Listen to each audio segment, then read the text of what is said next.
ভিডিওটি শুধু বিনোদনের জন্য বানানো হয়েছে, তাই কেউ সিরিয়াসলি নেবেন না। স্কুলের স্যারের কাছে প্রাইভেট না করলে যা হয়। আসসালামু আলাইকুম স্যার। ওয়ালাইকুম সালাম। আমার পড়া কে আনছো না রে আজকে দেখি? আমি আনছি স্যার। এই আমার দ্বারা প্রাইভেট পড়া কে রে? স্যার আমি পড়ি। আজকে তোমরা 5 জনের লাগিয়া একটা অঙ্ক আছে, বুঝছো? তখন সবে অঙ্কটা করবাই। এই ওখান কও তোমরা 2 যোগ 2 সমান সমান কত হয়? উত্তর আমার এখন বার কইরা।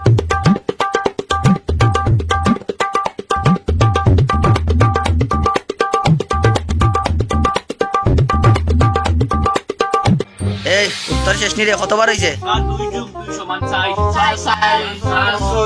36 বার হইছে রে। স্যার আমার 36 বার হইছে স্যার। এই তুই আমার দ্বারা প্রাইভেট পড়ছ নি? জিও স্যার আমি পড়ি স্যার। এই তোমরা পড়ো নি রে আমার দ্বারা প্রাইভেট? তোমরা কোন গুলো হইছে রে? শাবাশ বেটা তোর হইছে, শাবাশ তোর হইছে। क्या देखना पड़ रहा है? अच्छा है मैं अंधा हूँ।